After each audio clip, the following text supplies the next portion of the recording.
भारत के सभी राज्यों की खबर SNS न्यूज चैनल पर, खबर जो आपको रखे सबसे आगे।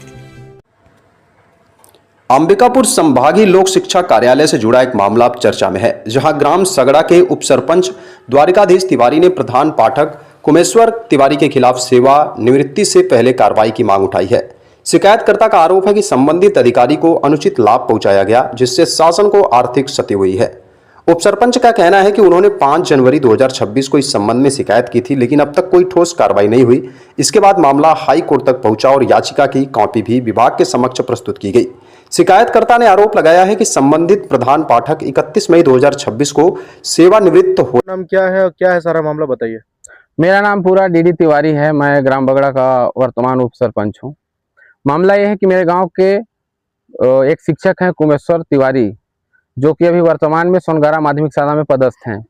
उनके द्वारा सन 1/7/1997 को शासन का योजना ग्रीन कार्ड के माध्यम से 2 जीवित संतान पे 2 विशेष वेतन वृद्धि का लाभ इनको दिया गया है, जिस पर कि मुझे जानकारी मिली। और उनके वर्तमान में 3 जीवित संतान है, जो कि 1/7/1997 से पहले ही 3 जीवित संतान उनके थे, लेकिन उनके द्वारा फर्जरी करके ना तो कोई उसमें ऑपरेशन का, उनके सर्विस बुक में कोई नसबंदी का ऑपरेशन का कोई भी फाइल नहीं लगा है। मैंने सूचना के अधिकार से उनका निकाला है जानकारी, और इसकी शिकायत मैंने जिला शिक्षा अधिकारी को, कलेक्टर साहब को और संयुक्त लोक जो शिक्षा है जेडी, उनको मैंने दिया था, और पत्र के माध्यम से मैंने शिक्षा मंत्री को भी भेजा था। लेकिन इसके बावजूद भी इनके द्वारा किसी भी प्रकार का कोई कार्रवाई नहीं किया गया। जेडी के द्वारा, जेडी से मैंने मिला भी तो उनके द्वारा मुझे टाल मटोल किया गया।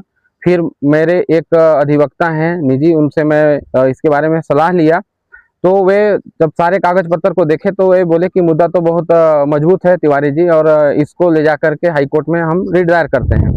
तो हाईकोर्ट के द्वारा डायरेक्शन मिला मुझे, और मैं 14/5/2026 मतलब इसी महीने में जेडी को ले जा करके एक कवरिंग लेटर के साथ में दिया, जिसके बावजूद भी जेडी के द्वारा किसी प्रकार का कोई भी आदेश ना तो कोई प्रतिक्रिया नहीं किया जा रहा है।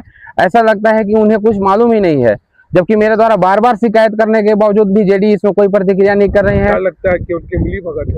हाँ बिल्कुल, इसमें तो स्पष्ट होता है कि मिली भगत है, क्योंकि आपको हम कोर्ट का भी ऑर्डर ला करके दे रहे हैं, तो आप कुछ तो उसमें आदेश करेंगे। डीओ साहब ने आदेश करा है, ये किया है डीओ साहब, लेकिन मैं पता किया हूँ कि उसमें जब वो माध्यमिक शिक्षा के हेडमास्टर हैं, प्रधान पाठक हैं, तो डीओ का अधिकार क्षेत्र शायद बाहर हो जाता है। इसमें जेडी को ऑर्डर करना चाहिए था, लेकिन जेडी के द्वारा उदासीनता बरता जा रहा है। अगर कार्रवाई नहीं होती तो क्या स्टेप रहेगा आगे?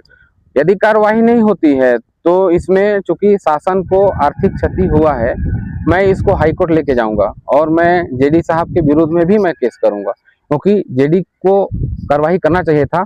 अभी जस्ट 31 मई को वे रिटायर हो जाएंगे। इसके बाद में, रिटायरमेंट के बाद में हाईकोर्ट का ऑर्डर है कि आप किसी से किसी भी प्रकार के कोई वसूली या फिर कार्रवाई नहीं कर सकते हैं, जिसको कि इन लोग समय को टाल रहे हैं और ऑर्डर नहीं कर रहे हैं। आप क्या चाहते हैं? मैं चाहता हूं कि शासन का पैसा शासन के फंड में, लगभग कितना का क्षति पहुंचा होगा शासन? लगभग अनुमानित मुझे तो उतना नहीं है पता, लेकिन जैसे मैंने कुछ लोगों से बात किया है तो 10 लाख से ऊपर की रिकवरी होनी चाहिए।